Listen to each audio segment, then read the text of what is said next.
y bienvenidos a Pura Carreta, un podcast donde hablamos de historia por medio de cultura pop.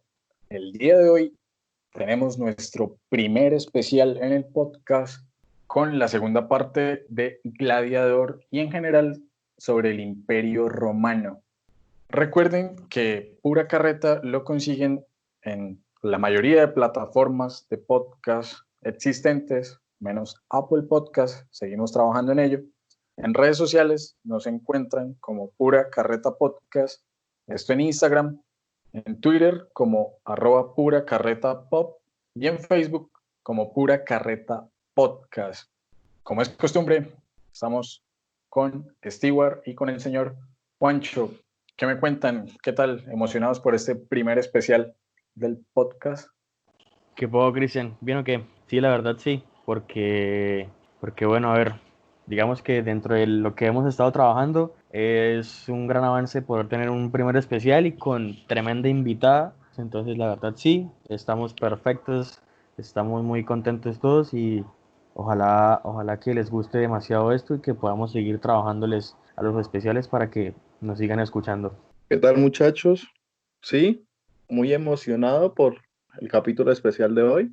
Pues un invitado muy cercano, al menos en el caso de Cristian y el mío, una profesora que en los inicios de la carrera pues nos ilustró sobre Historia Universal 1 y 2 y pues es emocionante, ¿no? Volver, sobre todo en este especial sobre el Imperio Romano, pues bastantes detalles y temáticas que se nos pudieron haber escapado. Muy emocionado.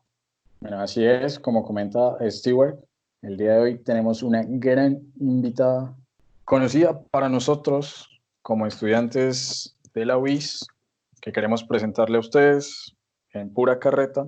Estamos hablando de Anastasia Espinel Soares. Sí, Cristian, la verdad es que es una invitada demasiado especial. Se trata de la doctora Anastasia Espinel Suárez, que precisamente tiene un doctorado en Historia Universal, una especialización en docencia universitaria. Su pregrado es de Economía y Derecho, como por comentarles. Tiene libros demasiado interesantes. Me lo han comentado ustedes ya que dieron clase con ella y como que los han leído y he podido ojear. Uno de ellos es Velox, el perro legionario, entre la guerra y el amor. Este de Velox es del 2012. También está un libro que se llama Publio en el país de las cataratas, los derrotados por Roma. Y digamos que son libros que conectan bastante con lo que puede ser la temática de este episodio, ya que es el especial, como lo hablamos, sobre Gladiador.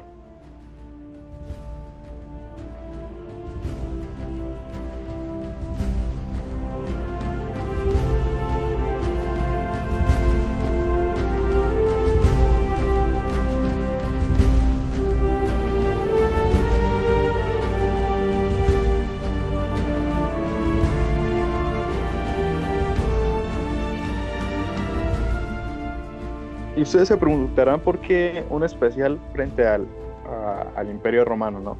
Como en el episodio anterior, en nuestro episodio 6, hicimos un análisis que se centró en la película El Gladiador. Tuvimos unos grandes pasos que nos acercaron mucho a la dimensión del imperio, tanto en una cuestión bélica como de organización, como de expansión. Si bien hay otras películas que nos pueden indicar frente a qué fue el Imperio Romano, cómo se desarrolló, fue su periodo, cuál fue su declive, gracias a la participación y la ayuda de la profesora Anastasia, creímos que es más importante o nos puede dar mayor claridad de este tema, más que tomar alguna otra película o referencia de cultura pop para el ejercicio. Por eso mismo está este especial.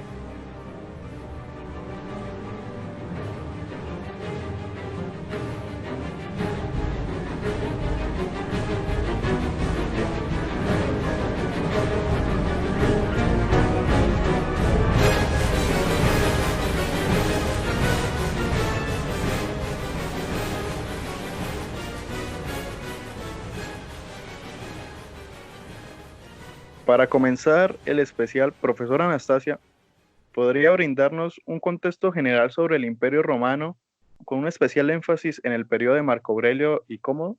Buenas, muchas gracias por haberme invitado a participar en el trabajo de su equipo. Es para mí un honor así como también es un gran placer conocer que mi obra les parece interesante. En cuanto al tema del Imperio Romano, sin duda alguna es una civilización única en su género, tal vez una civilización cuyo papel en el futuro de la civilización occidental es realmente impresionante. Y en cuanto a los emperadores de Marco Aurelio y Cómodo, me gustaría hablar un poco de la dinastía a la que pertenecían, la dinastía Antonia, y también sobre la época en que vivían. La dinastía Antonia o Antonina, como se conoce también, era una dinastía que gobernó el Imperio Romano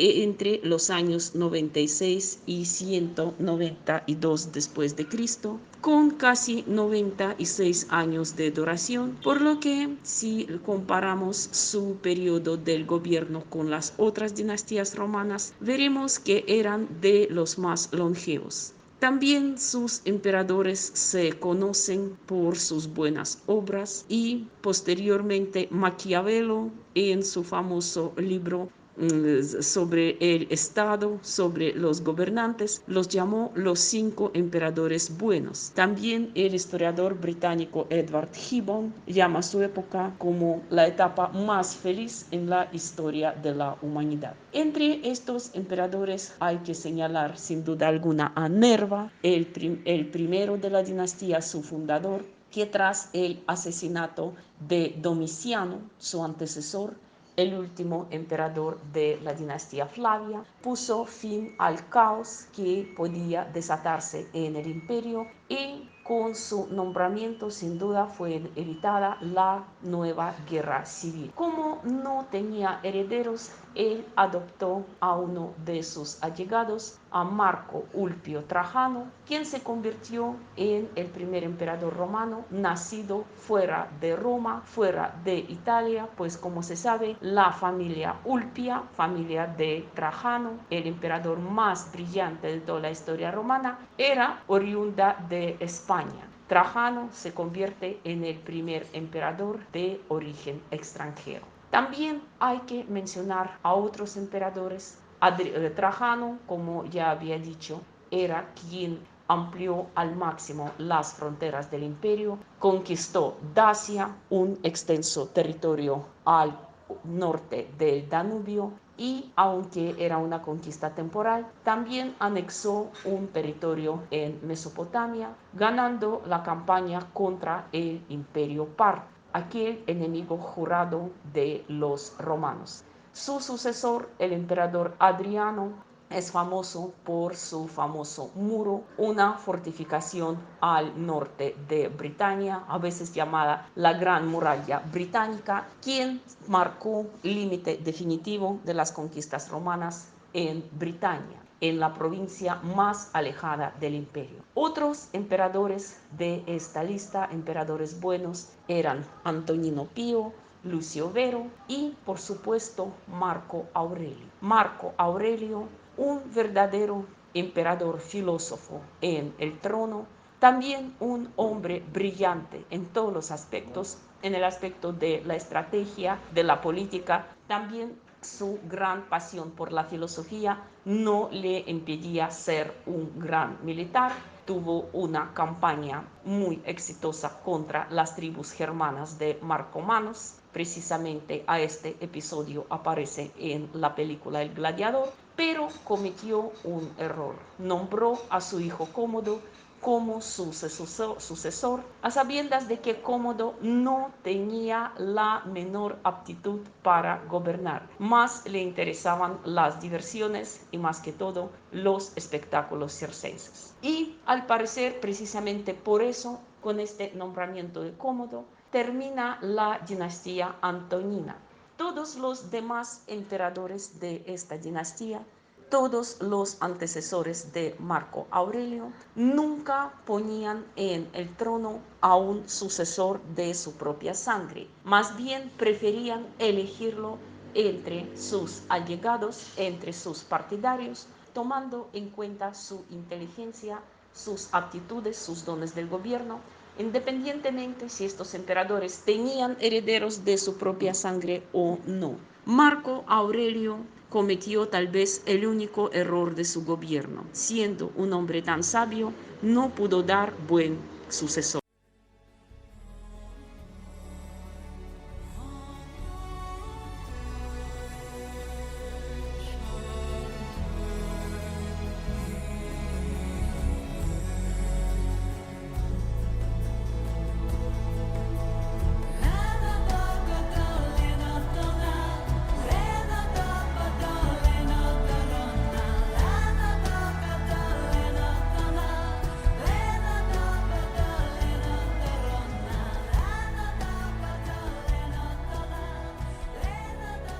Profe, digamos que digamos como que hay un decir general que el emperador Cómodo vivió de excentricidades, llegando incluso a pelear en la arena como gladiador. ¿Fue, digamos, acaso su mandato el inicio del ocaso imperial? La segunda pregunta, según veo, se refiere al emperador Cómodo o Lucio Aurelio Cómodo, porque así era su nombre completo. Un personaje que, como podemos ver, aparece en la película de Gladiador como antagonista. Algunos episodios de su vida, así como los rasgos de su personalidad, sí están bien definidos, están bien, digamos, tomadas, pero claro que también para convertirlo en un villano con mayúscula de la película, hay ciertas exageraciones. Como se sabe, el emperador Cómodo ha pasado a la historia como uno de los emperadores de los peores emperadores de Roma, y su gobierno provocó una crisis semejante a los de Calígula, Nerón o Domiciano, otros emperadores que no habían dejado buena fama. Pero la película no lo muestra también, por ejemplo, desde el punto de vista de sus acciones un tanto exageradas. Ante todo, hay que señalar que Cómodo no mató a su padre. Es solo la fantasía de los creadores de la película, porque se sabe demasiado bien que Marco Aurelio no muere estrangulado por su propio hijo, sino murió de una peste. Una peste, o como consideran algunos historiadores, era más bien una epidemia de viruela que azotó no solo Roma, la capital, sino todas las provincias, y Marco Aurelio murió lejos de Roma cuando estaba en Germania en una campaña contra la rebelde tribu de marcomanos, y lo mató la peste, no lo mató su hijo. Segundo momento es que Cómodo aparece en la película como un gobernante más bien fugaz, quien más se mantiene en el poder apenas unos pocos meses, algo que tampoco es cierto. En realidad, Lucio Aurelio Cómodo gobernó el imperio desde el año 180 hasta su muerte en 192, es decir, más de 12 años. El último miembro de la dinastía antonina, famoso por sus excesos. En este caso, la película sí lo muestra muy bien. Su mayor pasión era el circo, eran las batallas de gladiadores, eran todos estos espectáculos tan queridos por la plebe romana, mientras, por ejemplo, su padre y muchos otros emperadores de la dinastía antonina no les daban el visto bueno, le parecían indignos de un político, de un hombre sabio, de un filósofo. Por eso, incluso corrían rumores que la madre de Cómodo, la emperatriz Galeria Faustina, que también era conocida por la pasión a los espectáculos de los anfiteatros, en este aspecto se diferenciaba bastante de su esposo, porque Marco Aurelio, como se sabe, siendo estoico, un filósofo, una asceta, poco aceptaba estos espectáculos, les parecían un derroche de dinero imperial. Pero Galeria Faustina sí amaba los circos, y como corrían rumores, también amaba a los gladiadores. De ahí como que su pasión por un gladiador y de aquel romance secreto tuvo a su hijo Cómodo, que Cómodo en realidad no era hijo de Marco Aurelio, de ahí su poco interés por la política, por la filosofía y su desmesurada pasión por los circos. Como ya he mencionado que a Cómodo le encantaban los gladiadores y los circos, hasta se llevó a participar en algunos espectáculos como combatiente, y este comportamiento era considerado por el pueblo romano como indigno de un gobernante. También era famoso por su apego a los cultos, a los grandes héroes, y más que todo le gustaba aparecer en la arena vestido como Hércules, su héroe predilecto. A menudo ordenaba que sus soldados que habían perdido algunos de sus miembros, imagínense los veteranos de guerra, también pelearan en la arena, y él salía a pelear contra los lisiados. Él sí participaba en las batallas de gladiadores, pero a sabiendas que eran más débiles que él, o unos lisiados, o unos hombres mucho más viejos que él. Por supuesto, siempre salía vencedor. Y recordamos en la película, él también sale a combatir a sabiendas de que Maximus ya estaba herido de muerte. Aunque Maximus es un personaje de ficción, la batalla es muy al estilo de Cómodo.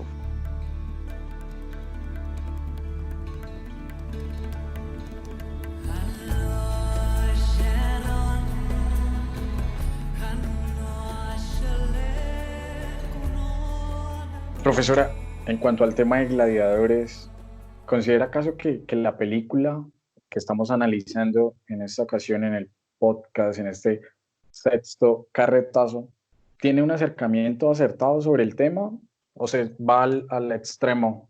Digamos, se tomó muchas libertades narrativas. ¿Qué opina al respecto?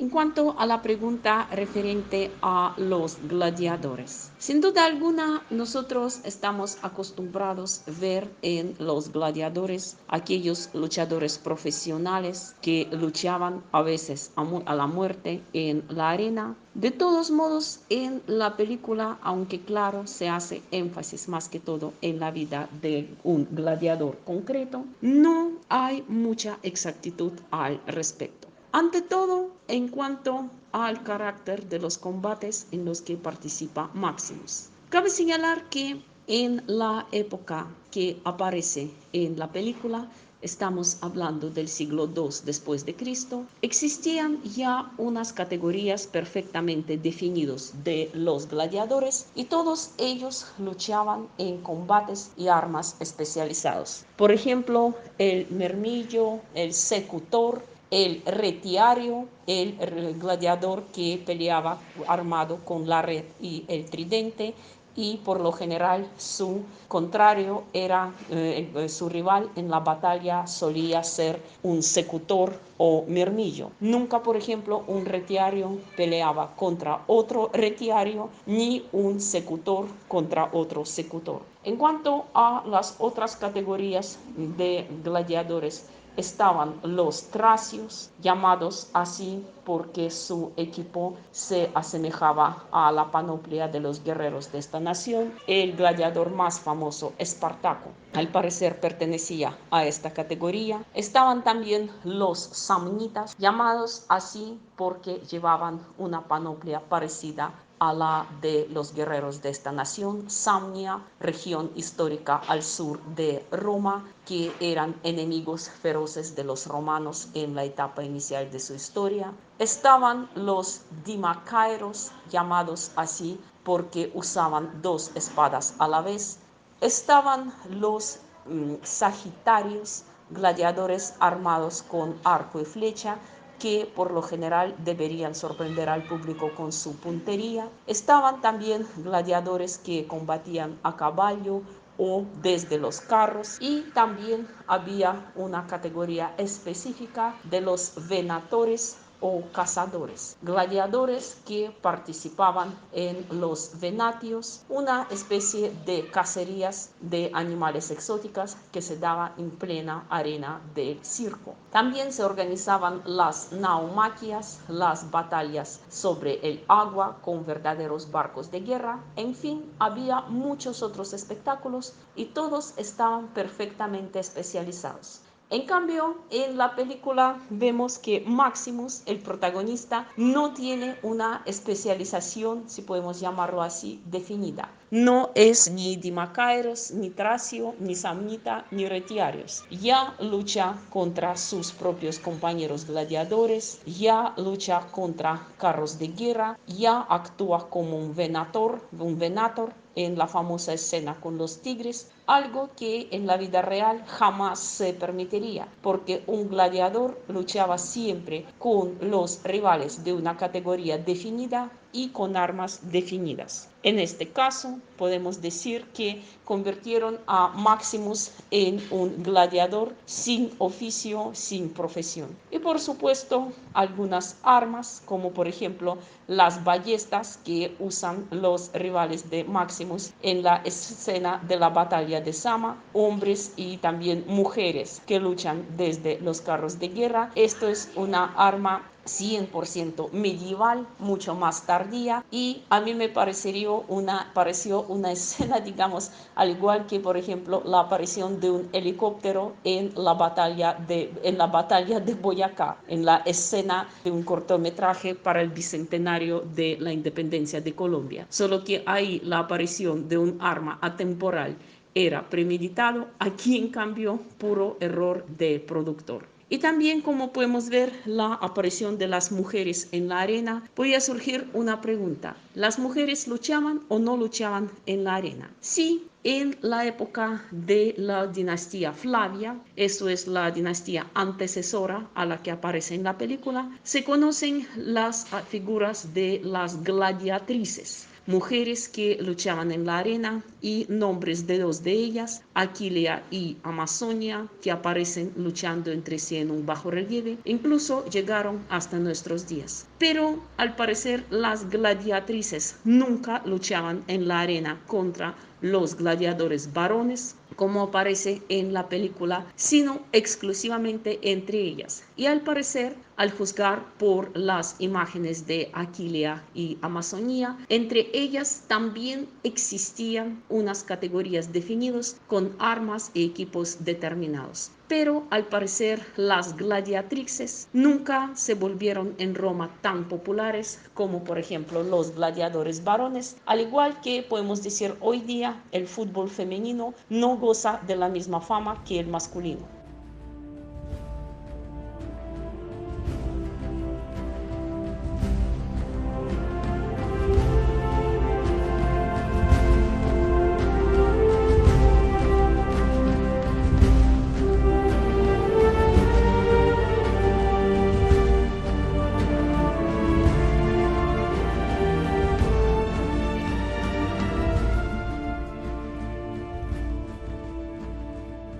Profe, según lo que vimos pues en el episodio anterior y con lo que hemos estado hablando sobre el Imperio Romano, pues este es famoso por sus legendarias legiones, sumamente organizadas y temidas.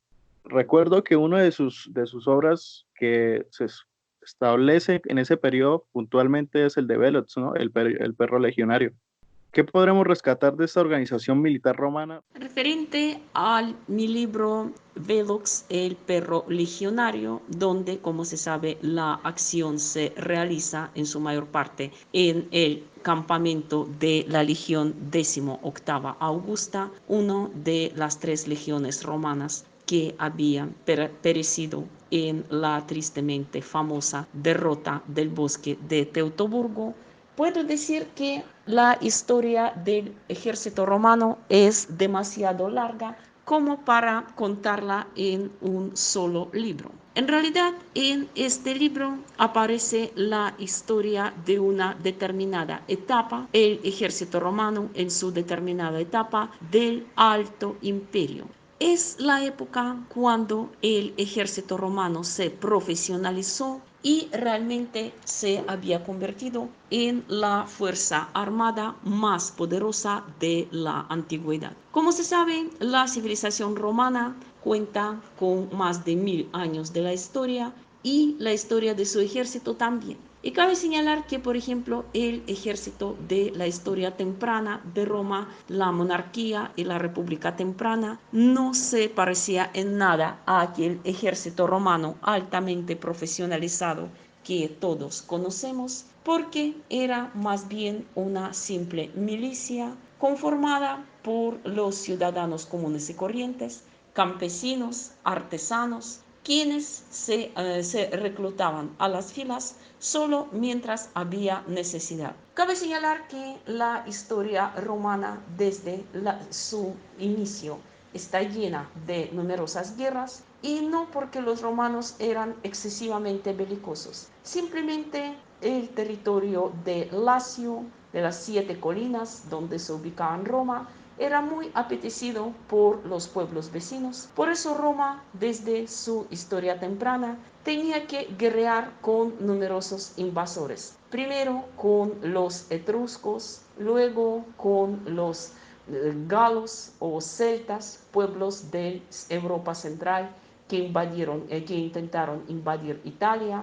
También tuvo que guerrear con los samnitas, sus vecinos del sur, entre otros. Al comienzo, las campañas militares se desarrollaban en la cercanía con el territorio romano, de tal modo que los oficiales incluso alcanzaban ir a almorzar y a cenar a sus casas, pero luego, a medida que Roma amplía sus fronteras y las guerras comienzan a tener lugar fuera de Italia, en África, en España, en otros territorios aún más alejados, por supuesto, ya el antiguo ejército tipo milicia urbana o campesinos reclutados ya no rendía. En el año 1 a.C., Cayo Mario, un cónsul de Roma, un personaje muy destacado, a veces llamado el tercer fundador de Roma, junto con Rómulo y Remo, llevó a cabo una reforma militar que profesionalizó el ejército. De ahora y en adelante, el soldado no tenía que preocuparse de su armamento ni de sus suministros. Esto se le otorgaba el Estado. También le pagaban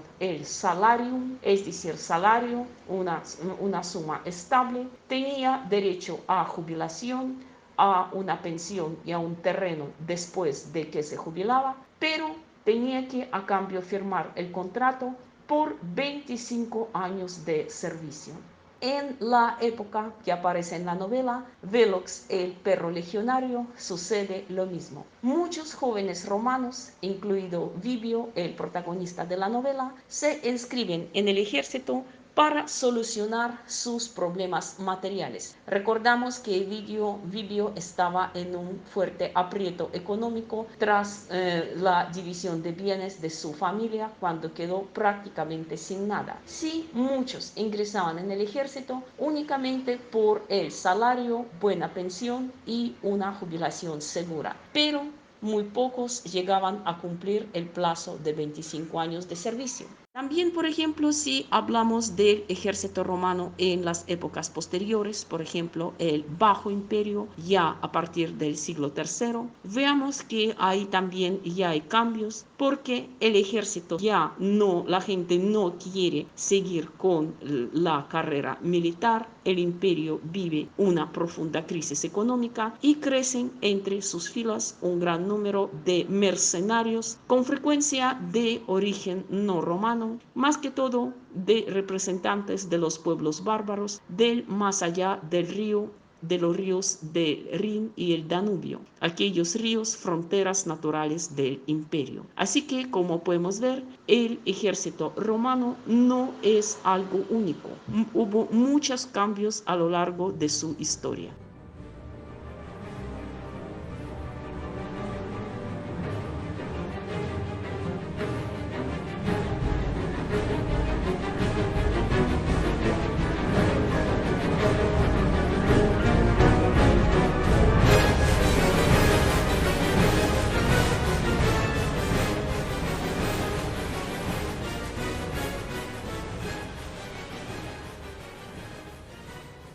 digamos que podemos seguir un hilo con la pregunta anterior, y es que, profe, en la película como que nos muestran la batalla contra los hermanos cerca de Vindobona, es lo primero que nos muestran, ¿sí? Como que es el choque que uno tiene apenas empieza la película. Entonces, le queríamos preguntar qué tan precisa es la recreación de esta batalla, ¿sí? ¿Qué tan acertados fueron los productores de la película al recrear esta batalla? En cuanto a la escena de la batalla de Vindobona, la escena inicial de la película, cabe señalar que ahí aparece un episodio concreto de aquella guerra, o más bien dicho, las guerras marcomanas, que era toda una serie de guerras que tuvieron lugar entre los años 166 a 180. Y los combates principales se centraron principalmente en la cuenca del río Danubio. Tras unas décadas de lucha, el imperio logró rechazar las incursiones bárbaras, que podemos considerarlos como una especie de preludio, como el ensayo general de las invasiones que sucederían en siglos posteriores. Ante todo, hay que mencionar el hecho de que los germanos como tales, como un solo pueblo, como una sola nación, en aquella época ni siquiera existían. Cualquier habitante de las tierras al este del Rin o al norte del Danubio jamás al presentarse diría yo soy germano. Más bien diría soy un cimbrio, soy un querusco, soy un ubio, soy un sicambro, un usipete, un bructero, etc.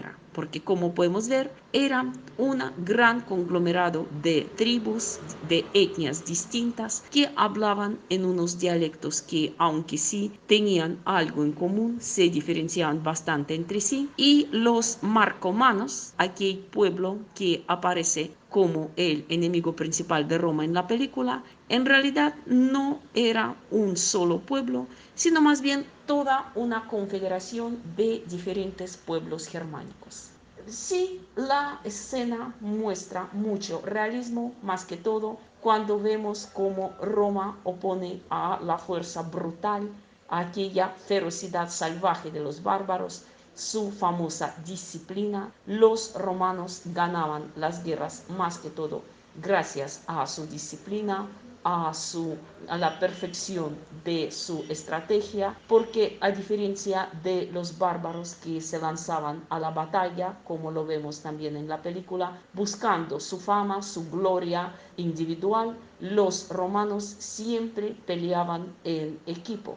Caía uno, otro lo reemplazaba y así hasta el final. Por eso era una máquina militar realmente infalible. Y por supuesto, la escena en que Maximus, el comandante de las legiones, se dirige a su tropa es muy conmovedora y también bastante verídica. Los comandantes romanos solían animar a sus hombres antes de la batalla con este tipo de discursos.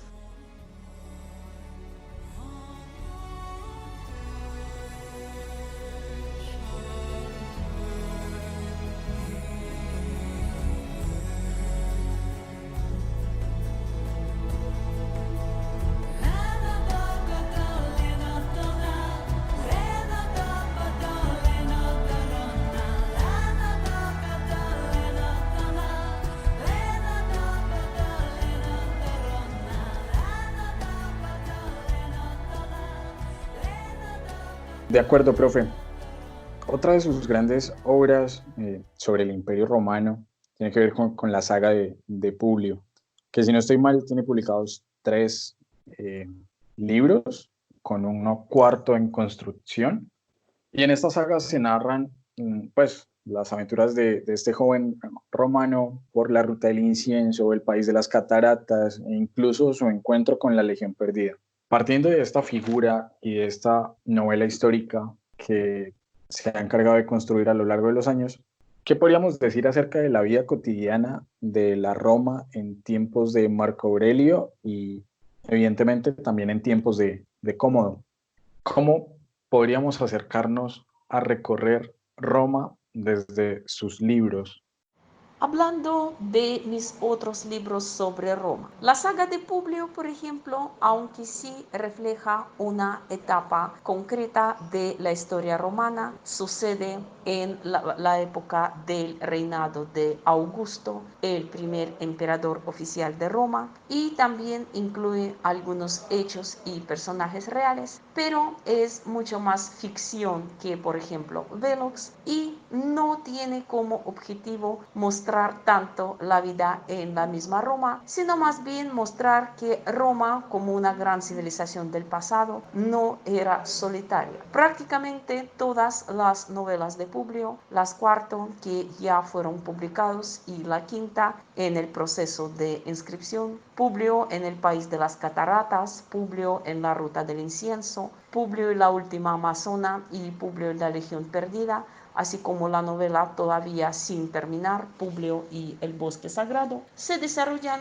en los confines del mundo romano, porque esto es el nombre oficial de la saga, Aventuras en los confines del mundo romano. Y más que sumergir al lector en la vida cotidiana de Roma, pretende trasladarlo a otros países exóticos cuya historia antigua también presenta un gran interés. Países como por ejemplo Nubia, Aksum, estos antiguos reinos del África Negro, que desmienten por completo la tesis de que los pueblos de África al sur del Sahara no habían creado ninguna cultura, ninguna civilización digna de ser recordada antes de la llegada de los europeos, así como por ejemplo los viajes al reino himyarita al sur de Arabia, actual Yemen, donde estaba el mercado principal del incienso y partía la famosa ruta de los perfumes, también conocida como la ruta del incienso. El viaje al reino de Bósforo Cimerio en el territorio de actual Crimea, al sur de Rusia y en las estepas de Sarmatia. También los viajes al Imperio Parto, aquel enemigo jurado de Roma y sin embargo una civilización también digna de ser mencionada. Todo esto es el contenido de la saga de Publio, que tiene como objetivo familiarizar al lector con otras culturas alternativas al mundo clásico, alternativas al mundo romano, para mostrar que sí, aunque Roma era una gran civilización, no era la única de ser recordada y admirada. Y si al lector realmente le gustaría conocer las calles de Roma, recorrerlas, ver la vida cotidiana de los romanos comunes y corrientes, de diferentes grupos y clases sociales, conocer sus preocupaciones, sus pequeñas alegrías, pequeños placeres diarios, le recomiendo más bien mi otro libro, Una vida en Roma. Esto sí pretende recrear la cotidianidad romana tal como era.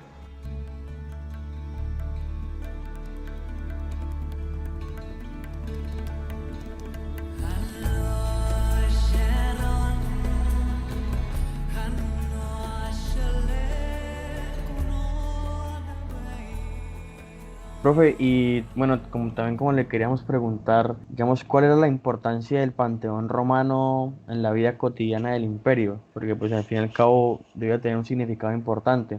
Y digamos, este panteón, ¿qué tenía, o sea, digamos, qué influencia tenía en las legiones?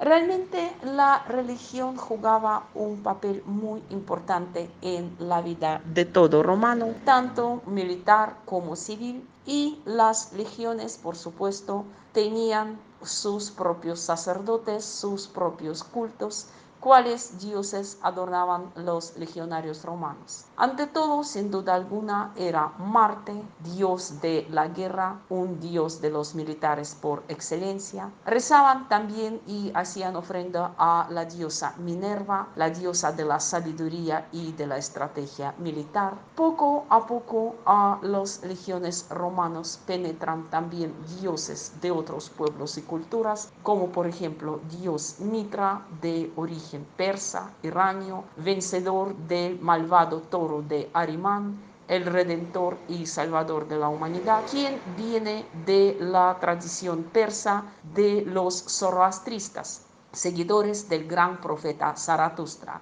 El culto de Mitra se expandió mucho, sobre todo entre los oficiales del alto mando de las legiones. También muy popular era el culto al Sol Invictus, que se celebraba el solsticio, el día del invierno 24, como podemos ver, era como una especie de la Navidad romana. Sol Invictus, dios patrón de los militares, de los comandantes, y poco a poco el cristianismo, la nueva religión, también se abría ruta hacia las legiones, al comienzo de una forma secreta y más tarde con el emperador Constantino ya abiertamente. Así que, como podemos ver, las legiones romanas unían en sí una gran cantidad de dioses, de cultos y de ritos.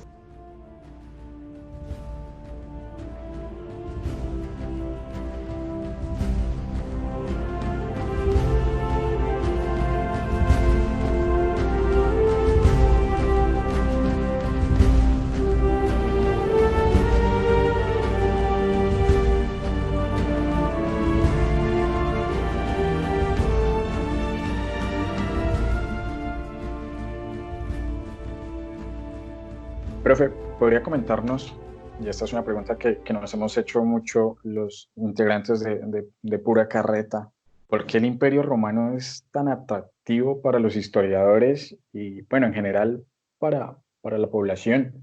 Es un periodo que incluso desde edades muy tempranas, desde la primaria y el bachillerato, se consume demasiado. ¿Qué tiene importante el Imperio Romano? ¿Por qué los colombianos, por qué el mundo en general consume tanto sobre esta época? ¿Por qué el Imperio Romano es tan atractivo para los historiadores y para mucha gente común y corriente? ¿Por qué hoy en todo el mundo, prácticamente creo que en todos los continentes, existen grupos de interés romano, grupos de recreación histórica, entre otros? Porque realmente todos somos hijos espirituales de Roma y también de Grecia, por supuesto, ya que la civilización griega ha sido en gran parte una madre espiritual de la civilización romana. Pero decir que Roma simplemente ha repetido, se ha apropiado de logros de los griegos, no sería correcto. Roma nos dio tanto en la esfera de la organización política, en la organización militar, en la esfera del derecho, de la ingeniería civil, en el arte, en la literatura, que sin duda alguna, sin Roma, nuestra civilización occidental no habría sido la misma. Por eso, tanto interés por la historia romana, que creo que será eterno y no se acabará nunca.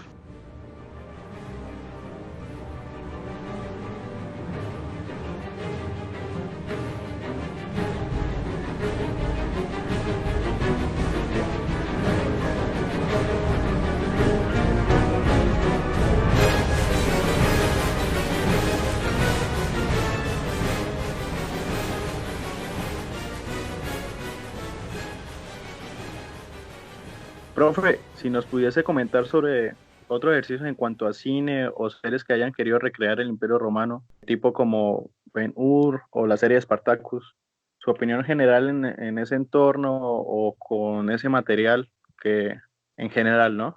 Si gusta o no. Hablando de las series de televisión que pretenden recrear el Imperio Romano, le podemos decir que por lo general las series televisivas buscan más bien divertir al televidente, y aunque algunos sí contienen la información valiosa, pero por lo general no hay que tomar el cine, las películas, la ficción como una fuente 100% fidedigna de la información. En Ben-Hur, por ejemplo, podemos ver cómo Mesala, un patricio o un oficial romano, participa en las carreras de carro, y cualquier romano de la época le diría que era nonsense, porque los actores, los gladiadores, los conductores de carros, es decir, toda esta gente que divertía al público con su actuación, se consideraba categoría de segundo. de segundo, gente de categoría de segundo, porque creen que a los romanos les provocaba tanta indignación cuando el emperador Nerón cantaba en público tocando su lira o el emperador Cómodo solía a combatir en la arena. Eso, como podemos ver, no se consideraba normal. En cuanto al Espartaco, puede surgir la idea de que todos los romanos eran unos pervertidos, a los que no les interesaba nada más que tener sexo con sus esclavas, violar a las mujeres a diestra y siniestra, hacer a sus esclavos a combatir hasta la muerte, en fin, toda esta orgía de sangre y sexo en que se convierte en ocasiones la serie, también es mera exageración. Claro que todo esto ocurría en Roma, pero no hay que pensar que era la norma, que era pan de cada día de los romanos.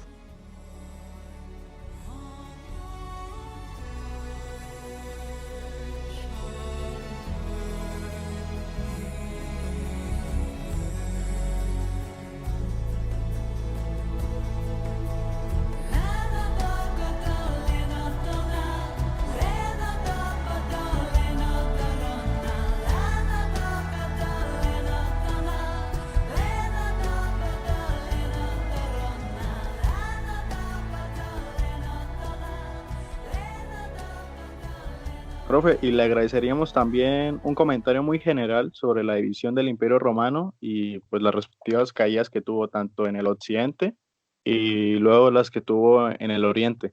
La famosa división del Imperio Romano en el de Oriente y en Occidente se produjo en el año 395 tras la muerte del emperador Teodosio I el Grande, famoso por proclamar el cristianismo como la religión oficial del imperio, por prohibir los cultos a todos los demás dioses. Como se sabe, en su época se produjo la destrucción del famoso de Zeus, el templo de Zeus en Olimpia, y prohibidos los Juegos Olímpicos como paganos. También cerrados muchas academias, muchos centros de filosofía clásica y quemada la famosa biblioteca de Alejandría, al menos aquella parte de sus fondos que según este emperador contenían libros que se oponían a la doctrina cristiana. En esta época estamos ya a finales del siglo IV, cuando Roma vive una profunda crisis política, económica, militar, también en cuanto a su ideología.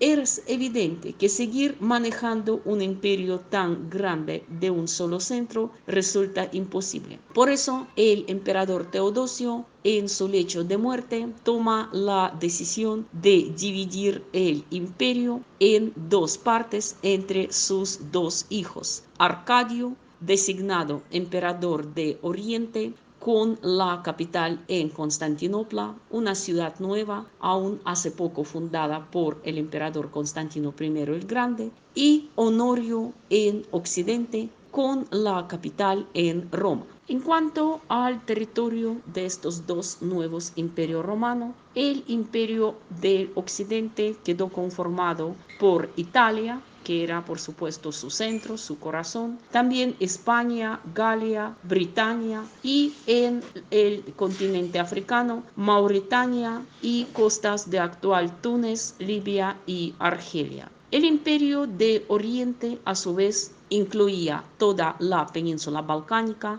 Grecia, Tracia, Macedonia, Asia Menor, actual Turquía, los territorios en el Próximo Oriente, Líbano, Siria, Palestina, parte de Mesopotamia, y en África llegaba en Egipto hasta la primera catarata del Nilo. Cabe señalar que las fronteras del Imperio Romano de Occidente, los ríos Rin y el Danubio, eran mucho más transparentes, mucho más fáciles de violar que las fronteras orientales. Por eso, el Imperio Romano de Occidente se convierte en una presa relativamente fácil para los pueblos bárbaros que nunca cesaban sus invasiones desde estas fronteras. Poco a poco se asentaron en el imperio, lo dividieron y en el año 476 el último emperador del Imperio de Occidente, Rómulo Augustulo,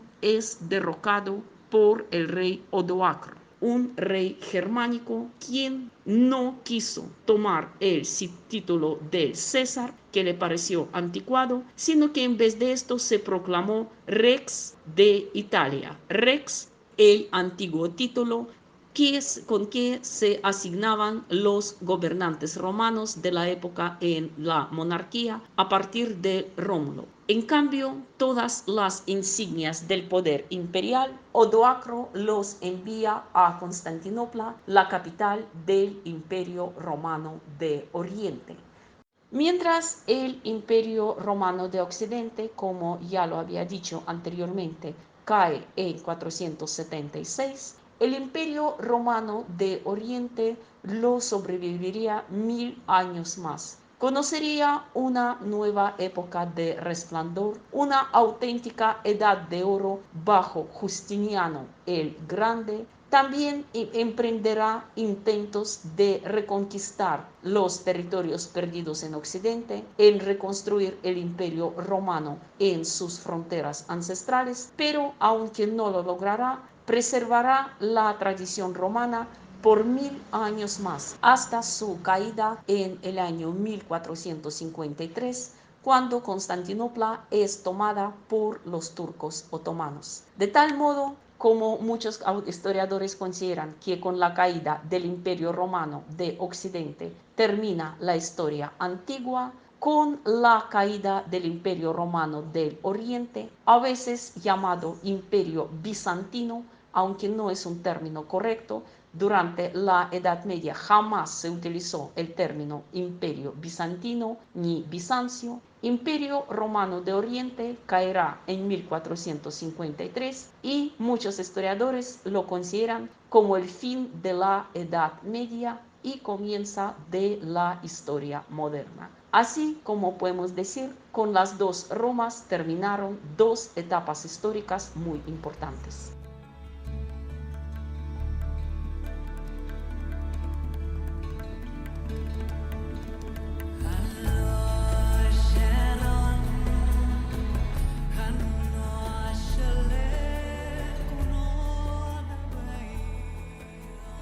Por su atención. Con esto me despido y cualquier cosa siempre pueden encontrar mis escritos en la página del Libro Total, mis libros en físico, en papel, creo que casi en todas las librerías de Panamericana, en todo el territorio nacional. Así que saludos y muchos éxitos.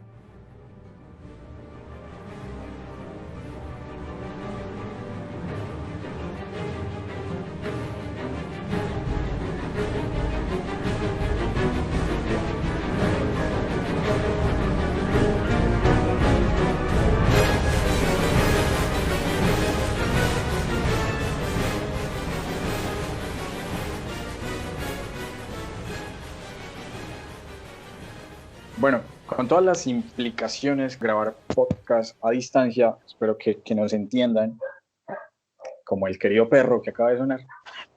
No nos queda más que agradecerles por haberse acercado a Pura Carreta en este episodio especial con la profesora Anastasia Espinel Suárez. Un episodio bastante académico en el cual aprendimos y echamos carreta de la historia del Imperio Romano y de la película de Gladiador, que por su extensión se nos había quedado por fuera, que era imposible manejar en un solo episodio. A la profesora Anastasia, mil gracias de parte del equipo de Pura Carreta. Esperamos tenerla en algún otro especial. Y no siendo más, este fue el primer episodio atípico de Pura Carreta. Señor Stewart, nos vamos. Sí, señor Cristian, nos vamos y sé que les habíamos prometido que el siguiente episodio sería sobre Diamante de Sangre, pero qué mejor ocasión para postergar un episodio de la temporada por un especial tan espectacular como el que tuvimos hoy. Una profesora realmente maravillosa, bastante bien formada, entonces, mejor dicho, qué mejor ocasión para postergar un episodio. La siguiente entrega, si nos vemos con Diamantes de Sangre, puntuales, vistos con la película, y nos vemos, muchachos. Adiós. Ya quemó ese chiste, Juan, ya no es gracioso, da lástima. Ok. A ver, hombre.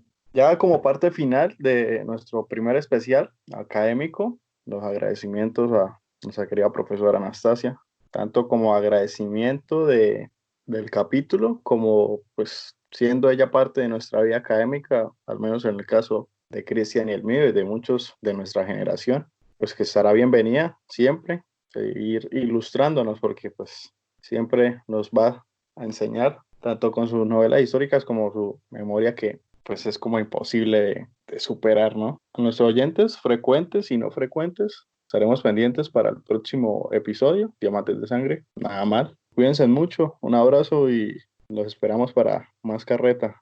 Eso es todo por hoy. De nuevo recalcar, peco por ser insistente, pero la profesora Anastasia, como dice Juan, mil gracias por todo, mil gracias por las clases que tuvimos en la universidad, que tuvimos la oportunidad de tener su tutoría y demás. Todos los libros de la profesora Anastasia, bueno, la mayoría de ellos los pueden conseguir en la página www.ellibrototal.com. El link se los dejamos en la descripción del episodio y en redes sociales. Es una biblioteca de acceso libre con un contenido bastante interesante.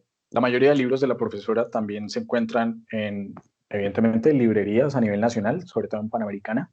Acérquense a ellos, de verdad que son novelas históricas bastante entretenidas, bastante esclarecedoras sobre diversas civilizaciones y etapas de la historia universal. Muchos de quienes nos están oyendo lograron conectarse de igual forma a como lo hacíamos nosotros en las clases con la profe Anastasia. No siendo más, recuerden también que el podcast lo consiguen en plataformas como Spotify, Spreaker, Google Podcasts, iBots. Seguimos trabajando en los especiales de videojuegos, seguimos trabajando en la playlist de música de los 14 cañonazos históricos. Esto es todo por hoy. Nos vemos con Diamante de Sangre la próxima semana. Gracias por escucharnos y gracias, profe Anastasia, por todo. Y como dice el padrecito Diego Jaramillo, Dios mío, gracias por este episodio especial de Pura Carreta que ya pasó y el próximo de Diamantes de Sangre que ya viene.